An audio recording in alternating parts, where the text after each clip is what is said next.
Hi, welcome to my YouTube channel. ಎಲ್ರಿಗೂ good evening. ಎಲ್ಲರೂ ಏನು ಮಾಡ್ತಿದ್ದೀರಾ? ನಮ್ಮ ಹಾಸನಲ್ಲಿ ಅಂತೂ ಮಳೆ ಶುರುವಾಗಿದೆ. ಈಗ ಮಳೆಗಾಲ ಬೇರೆ, ಸಿಕ್ಕಾಪಟ್ಟೆ ಟೀ ಕಾಫಿ ಕುಡಿಯೋಕ್ಕೆ ಜಾಸ್ತಿ ಆಗಿದೆ. ನಿಮ್ಮ ಊರಲ್ಲಿ ಯಾವ್ಯಾವ ಊರಲ್ಲಿ ಮಳೆ ಬರ್ತಿದೆ, ಹಾಗೆ ನೀವೆಲ್ಲ ಏನು ಮಾಡ್ತಿದ್ದೀರಾ ಅನ್ನೋದನ್ನು ಕಮೆಂಟಲ್ಲಿ ತಿಳಿಸಿ. ಹಾಗೆ ವಿಷಯ ಏನಪ್ಪ ಅಂತಂದರೆ, ನೆನ್ನೆ ಚಂದ್ರಪಟ್ಟಣಕ್ಕೆ ಹೋಗಿದ್ದೆ. ಚಂದ್ರಪಟ್ಟಣಕ್ಕೆ ಹೋಗ್ಬೇಕಾದ್ರೆ ಬಸ್ಸಲ್ಲಿ ನನ್ನ ಪಕ್ಕ ಕಾಲೇಜ್ ಹುಡುಗಿ ಬಂದು ಕೂತ್ಕೊಳ್ತು. ನಾವೆಲ್ಲ ಈಗಲೂ ಅಷ್ಟೇ, ನಾವು ಚಿಕ್ಕ ಮಕ್ಕಳಲ್ಲೆಲ್ಲ ದೊಡ್ಡವ್ರ ಮುಂದೆ ನಾವು ಕೂರೋಕ್ಕೆ ಮುಜುಗರ ಪಡ್ಕೊತಿದ್ವಿ. ಯಾರು ರಿಲೇಷನ್ ಬಂದರೆ, ದೊಡ್ಡವ್ರು ಬಂತು ಅಂದರೆ ಅವ್ರ ಮುಂದೆ ಕೂರೋದಿರಲಿ. ಅವರಿದ್ದಾರೆ ಅಂದರೆ ಹಾಲಿಗೆ ಬರ್ತಾ ಇರಲಿಲ್ಲ, ಅಡುಗೆ ಮನೆಗೆ ಓಡೋಗೋದು, ರೂಮ್ ಇದ್ದರೆ ರೂಮಿಗೆ ಓಡೋಗೋದು. ನಾನಂತೂ ಅಡುಗೆ ಮನೆಗೆ ಓಡೋಗ್ತಿದ್ದೆ, ಯಾರನ್ನೂ ಸರಿ ಮಾತಾಡಿಸ್ತಿರ್ಲಿಲ್ಲ. ನಮ್ಮದೆಲ್ಲ ಮದುವೆ ಆಗಿ ನಮ್ಮ ಮಕ್ಕಳೆಲ್ಲ ಆದಮೇಲೆ ನಾನು ಮಾತಾಡೋದನ್ನು ಕಲ್ತಿದ್ದು ಇಷ್ಟೊಂದು. ಮತ್ತು ಮುಜುಗರ ಅನ್ನೋದು ಹೋಗಿದ್ದು. ಅದಕ್ಕೂ ಮುಂಚೆ ನಾವೆಲ್ಲ ದೊಡ್ಡವ್ರು ಕಂಡ್ರೆ ಮಾತಾಡೋಕ್ಕೆ ಹಿಂಜರಿತಿದ್ವಿ. ಅವ್ರೇನಾದ್ರು ನಾವೆಲ್ಲರಿಗೂ ಹೋದಾಗ ಅಥವಾ ಅವ್ರೇನಾದ್ರು ಸಿಕ್ಕಿದಾಗ ಮಾತಾಡ್ಸಿದ್ರೆ, ಚೆನ್ನಾಗಿದ್ದೀವಿ ಆಂಟಿ, ಅಂಕಲ್, ಅತ್ತೆ, ಮಾವ ಇಷ್ಟು ಮಾತ್ರ ಹೇಳ್ತಿದ್ವಿ. ಇವಾಗಿನ ಮಕ್ಕಳು ಅಂದರೆ ಕೆಲವು ಜನ ಕೇಳ್ತಾಯಿದ್ದೀನಿ, ಎಲ್ರಿಗೂ ಹೇಳ್ತಿಲ್ಲ.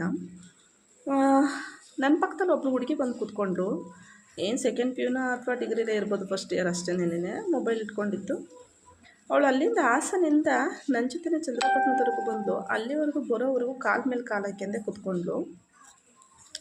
ನಾನು ಕಿಟಕಿ ಕಡೆ ಸೈಡ್ ಕೂತಿದ್ದೆ. ಅವಳ ಕಾಲು ಒಂದು ಸತಿ ಟಚ್ ಆಯಿತು. ಅವಳ ಮುಖ ನೋಡಿದೆ ನಾನು. ಅವಳು ನನ್ನ ಕಡೆ ತಿರುಗೂ ನೋಡಲಿಲ್ಲ. ಅದು ಚೆನ್ನಾಗೇ ಒದೆಯೋ ಥರಕ್ಕೆ ಇತ್ತು ಅವಳದು ಟಚ್ ಆಗಿದ್ದಿದ್ದು.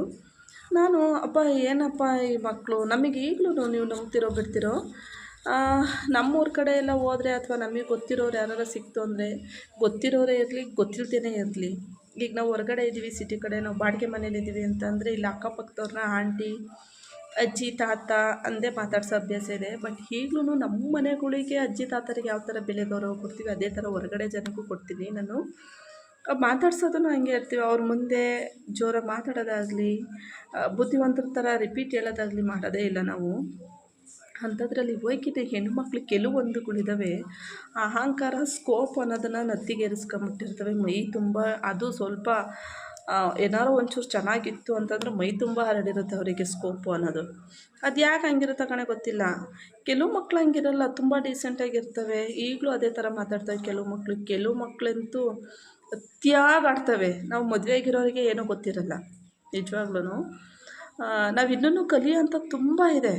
ಆದರೂ ನಮ್ಮ ಮನೇಲಿ ಈಗಲೂ ಬೈಸ್ಕೊತಾ ಇರ್ತೀವಿ, ನೀನೇನು ಕಲ್ತಿದ್ಯಾ, ನೀನು ವಯಸ್ಸೈತೆ ಹೊರ್ತು ನೀನಿನ್ನೂ ಬುದ್ಧಿ ಕಲೀಲಿಲ್ಲ ಅನ್ನೋ ಮಾತುಗಳು ಬರ್ತಾ ಇರ್ತವೆ. ಆ ಹುಡುಗಿಯರನ್ನ ನೋಡಿ ಒಂದೊಂದು ಸತಿ ನಾವು ಕಲಿಬೇಕಾಗುತ್ತೆ. ಅಂದರೆ ಕೆಲವೊಂದನ್ನು ಹೇಳ್ತಾ ಇರೋದು, ನಮಗಿಂತ ಚಿಕ್ಕವು ಅಷ್ಟು 2 ಸತಿ